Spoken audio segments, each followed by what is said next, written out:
સમગ્ર દેશમાં આજે 77મા ગણતંત્ર દિવસની ઉજવણી કરવામાં આવી રહી છે।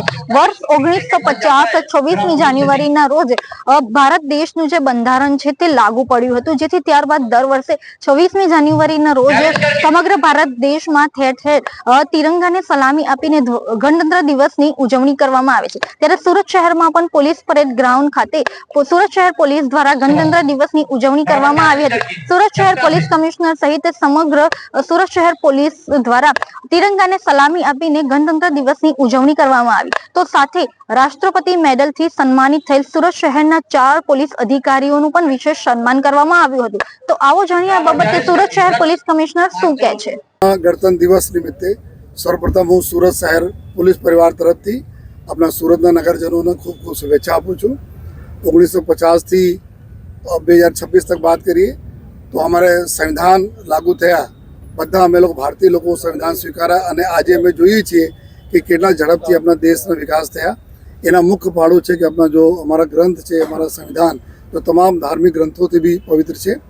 તો એના લીધે જો આજે 142 કરોડના દેશમાં જો અમે જે રીતે બધા લોકો એક સાથે હળી મળીને રહેતા હોય છે, અલગ અલગ અમારા जो डाइवर्सिटी एटली है छता हमारी यूनिटी है, चाहे हमारा भाषा हो, चाहे हमारा जो है अलग अलग प्रकार मेला तीज त्यौहारों हो जो है।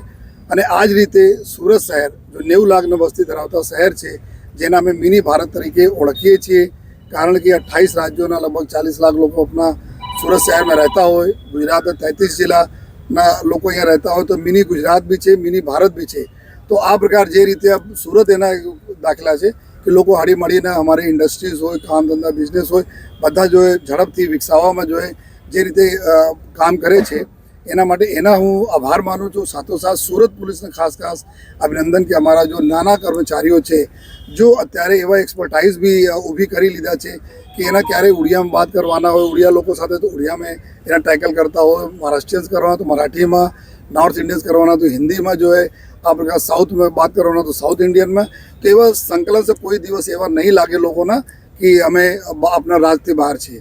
माननीय प्रधानमंत्री साहब अत्यारे डीजी कॉन्फ्रेंस पर आ सूचना आपी है कि हर पुलिस स्टेशन में एक हेल्प डेस्क रहे, जे अलग अलग जो भाषा बोलता लोगों ना साथे जो एवं माहौल क्रिएट करे कि ना कोई दिवस नहीं लागे कि हमें पुलिस जता अचकाईए। और आज काम जो माननीय मुख्यमंत्री साहब, माननीय डिप्टी सीएम साहब ना सूचना थे हम लोग कर रहा छे। हमारा आ वक्ते जो मुहिम रहશે 2026 में 2025 में जे रीते અમે no drugs in Surat city અભિયાન ચાલુ કરી 2026 में और વધુ તીવ્રતા સાથે અમે એના કરવાના છીએ જોઈએ। અને કોઈ પણ અમારા જો પ્રજાજનોને યંગસ્ટર્સના આ પ્રકારના નશામાં ઢકેલશે તો એના વિરુદ્ધ અમે સખત કાર્યવાહી, એની ચાહે સજા થાય, પ્રોપર્ટીઓ એના સીઝ થાય, પ્રોપર્ટી ઇલીગલ ડિમોલિશ કરવામાં તમામ અમે લોકો કાર્યવાહી અત્યારે જો કરીએ છીએ और જોરથી અમે કરવાના છીએ। સાયબર ક્રિમિનલોના બી એક અમે जो साइबर संजीवनी 3.0 ना माध्यम थी लगभग 25 लाख से વધુ લોકોને જો અમે કોન્ટેક્ટ કરા, અવેરનેસ કરા અવેરનેસ મોટો બચાવ છે। તો એના લઈને જેટલા મોટા કેસીસ આપ જોઈ શકો છો, 1500 કરોડ, 2000 કરોડ, 1000 કરોડ, 800 900 કરોડ, એના કારણ છે અમે જો પકડીએ છીએ કે અંદર ડીપ में જઈએ છીએ। અને આ જો સ્કેમ છે પૂરા આખા દેશના સાથે સ્કેમ કરીને જો લોકો છે, આમાં જ્યારે ગુજરાતમાં કર્યા ત્યારે અમે લોકો ઝપટ में આવ્યા તો 8000 9000 એકાઉન્ટોનો અમે લોકો એનાલિસિસ કરીએ છીએ। तो हमारी टीम અત્યારે એટલી સક્ષમ છે, અમે લોકો ટ્રેનિંગ લઈને દિલ્હી જઈને ટ્રેનિંગ લીધા, ત્યાંથી અહીંયા આવીને એક્સપર્ટ્સને બોલાયા અને આ રીતે ક્રિપ્ટો સેલ હોય આપણે અહીંયા કોઈ બી હોય તમામ પ્રકારના ગુનાઓને શોધવા અમે લોકો સક્ષમ છીએ જોઈએ। ટ્રાફિકમાં બી અમે લોકો જે રીતે સિગ્નલના હેલ્મેટના પાલન થયા તો અમારા સુરત શહેર સુરતી જો કે સ્વચ્છ શહેર છે, એર ક્લીન કરવામાં બી અમે લોકો बहुत आगे છીએ, વોટર સપ્લાયમાં બી ક્લીન વોટરમાં આગે છે। આ રીતે નો હોંકિંગના અમે બધા રિક્વેસ્ટ કરીએ છીએ आप हमारे मीडिया माध्यम से प्रजाजनों साथे कि अपना सीनियर सिटीजन नाना बाळको ने एवा माहौल नहीं आपीए कि बिनजरूरी में हॉर्न वगाड़ीए, जेथी आ लोकोना मगज ऊपर अने तुम्हारा पूरा बोले कि मानसिक बैलेंस बिगड़ी जाए एवा काम नहीं करवा जोईए। जेथी आप लोग सहयोग आपशो અને આ વર્ષ અમારા માટે નો હોંકિંગ માટે રહેશે જોઈએ। અને સાથોસાથ જો સમગ્ર જેટલા બી કાયદો અને વ્યવસ્થા, કારણ કે કોઈ પણ જગ્યાનો વિકાસ ત્યારે થાય જ્યારે કાયદાનો વ્યવસ્થા ખૂબ સારા રહે જોઈએ। અને સુરતમાં ખૂબ સારી કાયદાની વ્યવસ્થા છે, એના બધા ક્રેડિટ અમારા લોકોને જાય છે કે આ બધાના સહકારના લીધે અમે લોકો સુરત શહેર પોલીસ કામ કરી શકીએ। અને એને જ લઈને જો લોકો બિઝનેસ બહારથી આવે, કામ ધંધા બહારથી આવે, ડિસ્ટર્બન્સ નહીં થાય, એની બી નાના મોટા કોઈ બનાવ બને તો પોલીસ ઉપર આ પોલીસને જાણ કરો, જેથી અમે લોકો ડીલ કરી શકીએ છીએ। અને ફરીથી આ પૂરા જો વર્ષ રહેશે 2026ના વર્ષ અમે જે રીતે અગર સમઅપ કરીએ તો અમે નાર્કોટિક્સના કેસમાં અમારી ડ્રાઈવ, ટ્રાફિકને લઈને લોકોની સુરક્ષા, સાયબર ક્રિમિનલોના અને ઇકોનોમી જો ગાડી કમાઈને લોકો બિચારા પૈસા મહેનત કરીને કમાય અને કોઈ એને છેતરી નહીં જાય એની તમામ સુરક્ષા અમે રાખવાના જો ડિપ્ટી સીએમ સાહેબની સૂચના છે આ પ્રકાર સુરત શહેર પોલીસ કરશે. જી સર, આપણે આજે જે રાષ્ટ્રપતિ મેડલથી સન્માનિત કરવામાં આવેલા છે કેવી લાગણી? બહુ હર્ષની લાગણી છે ને અમને બહુ સારું લાગે છે. કેટલા વર્ષથી આપ સુરત પોલીસમાં ફરજ બજાવો? હું છેલ્લા 34 વર્ષથી સુરત શહેરમાં ફરજ બજાવું. આપણે જે સન્માનિત કરવામાં આવેલા છે એ બાબતે શું કહેશો? અમે સન્માન કરવા તે બદલ અમે શ્રી રાષ્ટ્રપતિજી, શ્રી વડાપ્રધાનજી તથા અમારા સીએમ પટેલ સાહેબ તથા અમારા એચએમ શ્રી હર્ષ સંઘવી સાહેબનો આભાર માનીએ છીએ.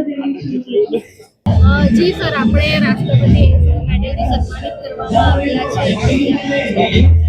આજના 77મા ગણતંત્ર દિવસ નિમિત્તે ભારતના રાષ્ટ્રપતિ દિવસ દ્વારા અમને તથા અમારી સાથે ફરજ બજાવતા અન્ય 3 અધિકારીઓને રાષ્ટ્રપતિ મેડલથી સન્માનિત કરવામાં આવ્યા છે, જે બદલ હું ભારતના રાષ્ટ્રપતિ શ્રી, ભારત સરકાર, ગુજરાત સરકારના માનનીય મુખ્યમંત્રી શ્રી, માનનીય નાયબ મુખ્યમંત્રી શ્રી તથા માનનીય પોલીસ કમિશનર શ્રી તેમજ અમારી સમગ્ર ફરજ દરમિયાન અમને જે સિનિયર અધિકારીએ મને જે માર્ગદર્શન આપ્યું છે, જે મને કામગીરી માટેની તક આપી છે, એ તમામનો હું હૃદયપૂર્વક ખૂબ ખૂબ આભાર માનું છું.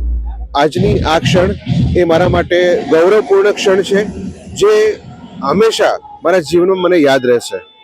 જી સર, આપણી સાથે જે બીજા અધિકારીઓને પણ સન્માનિત કરવામાં આવ્યા છે તેઓના નામ પણ વસંતસિંહ પરમાર છે, સુનિલ દેસલે છે અને ભોસલે. આ 3 અધિકારીઓને પણ સન્માનિત કરવામાં આવ્યા છે. સર, આપ આટલા વર્ષથી સુરત શહેર પોલીસમાં ફરજ બજાવી રહ્યા છો, આજે સન્માનિત કરવામાં આવ્યા છે કેવી લાગણી?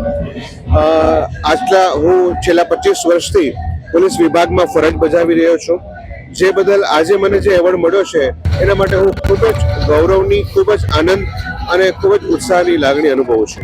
નામ અને આજે જે રાષ્ટ્રપતિ મેડલથી તમને સન્માનિત કરવામાં આવેલા છે.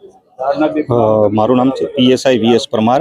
મારી સર્વિસ 34 વર્ષની આસપાસ છે અને છેલ્લા 2 વર્ષથી હું સુરત સિટીમાં ફરજ બજાવું છું.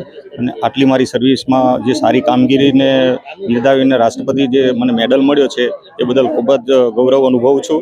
મારો પરિવાર બી ખૂબ જ લાગણી સભર બની ગયો છે અને ગૌરવ અનુભવે છે. અને મારા પોલીસ અધિકારી તરફથી બી મને માન સન્માન બહુ ઘણું જ મળ્યું છે. એમની સલાહ સૂચન મુજબ બી કામગીરી કરું છું અને આગળ બી કરતો રહીશ, ઉત્સાહપૂર્વક કામ કરતો રહીશ. અને મારા પોલીસ મિત્રો તેમજ મારા ઉપરા અધિકારીઓની રાહદારી હેઠળ જે કામ કરવાનું મારા ભાગે આવશે હું હદપૂર્વક અને નિષ્ઠાપૂર્વક કરીશ. આપનું નામ?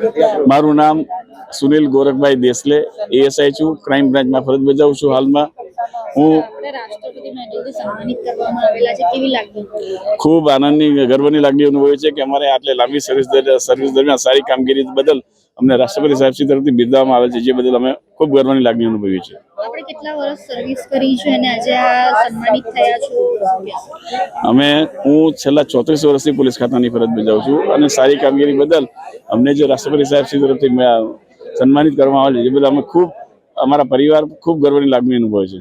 જે પ્રકારે આપણે સુરત શહેર પોલીસ કમિશનર શ્રી તેમજ જે રાષ્ટ્રપતિ મેડલથી સન્માનિત થયેલા અધિકારીઓ સાથે વાત કરી, તો જે પ્રકારે સુરત શહેરમાં જે ગુનેગારો છે તેઓની ઉપર પોલીસ દ્વારા વધુ રીતે એક્ટિવ થઈને તે લોકોની ઉપર એક્શન લેવામાં આવશે તે બાબતે ચર્ચા કરવામાં આવી છે. તો જે રાષ્ટ્રપતિ મેડલથી સન્માનિત થયેલી ચારેય પોલીસ અધિકારીઓનું આજે પોલીસ પરેડ ગ્રાઉન્ડ ખાતે પણ તેઓને સન્માન કરવામાં આવ્યું હતું. તેમજ તેઓ દ્વારા તમામ સુરતવાસીઓને ગણતંત્ર દિવસની શુભેચ્છા પાઠવવામાં આવી.